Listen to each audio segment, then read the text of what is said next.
जय शिवराय मित्रांनो, आज सह्याद्रीची सफर करत असताना इर्षा गडावरती आलो आणि हे इथलं निसर्ग सौंदर्य बघून छत्रपती शिवाजी महाराज या सह्याद्रीमध्ये का रमले असतील याचा थोडा प्रत्यय आला। त्याचबरोबर हे भारतवर्ष आहे, इथेच सगळ्या दैवी पुरुषांनी जन्म का घेतला त्याच्याविषयी कुतूहल जागृत झालं।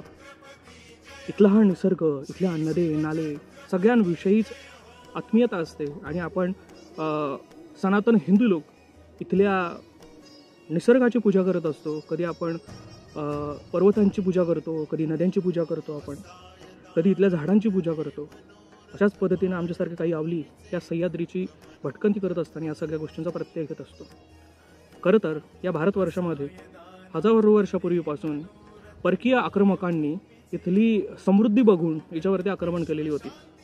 ज्या पद्धतीनं पौराणिक काळांमध्ये इथल्या सर्वसामान्य जनतेला छळून काढण्याचं काम इथल्या दैत्यांनी केलेलं आणि त्यांचा समूळ नैनाट करण्यासाठी इथे दैवी पुरुषांनी जन्म घेतला, ज्याच्यामध्ये भगवान श्रीकृष्ण असतील, भगवान श्रीराम असतील, भगवान परशुराम असतील किंवा दशावतारांमधील हिरण्यकश्यपूचा उदर फाडणारे नरसिंह भगवान असतील, भक्त प्रल्हादाच्या भक्तीला जागृत करण्यासाठी। त्याच पद्धतीने इथल्या सर्वसामान्य दयनीय जनतेची हाक ऐकणारे छत्रपती शिवाजी महाराज असतील आणि त्यांनी इथल्या जनतेला या म्लेच्छरूपी दानवांच्या जखड्यातून सोडण्याचं काम केलं आणि स्वातंत्र्याची एक मशाल इथल्या तमाम मराठी लोकांच्या हातामध्ये दिली आणि मग मराठ्यांनी मग स्वतःचे झेंडे अटके पार रोवले।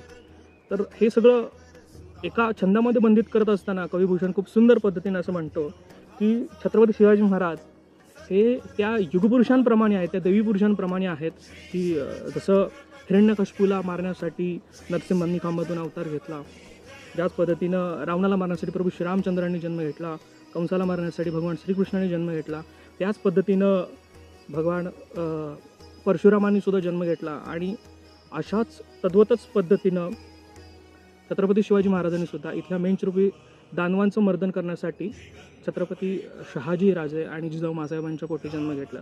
हे सगळं बंदिस्त करत असताना कविभूषण खूप सुंदर पद्धतीने या सगळ्या प्रसंगांची गुंफण करतो।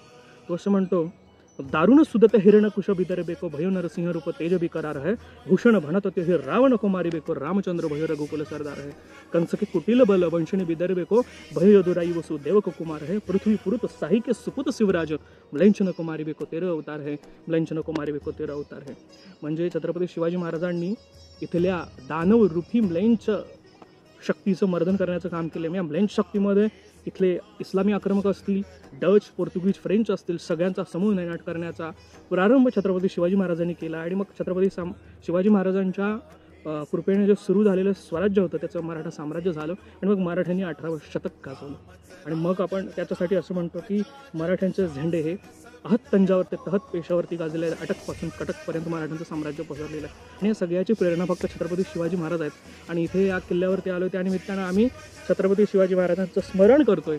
जाता जाता फक्त छत्रपती शिवाजी महाराज की जय म्हणतो आणि थांबतो। जय हिंद, जय भारत, वंदे शिवराय।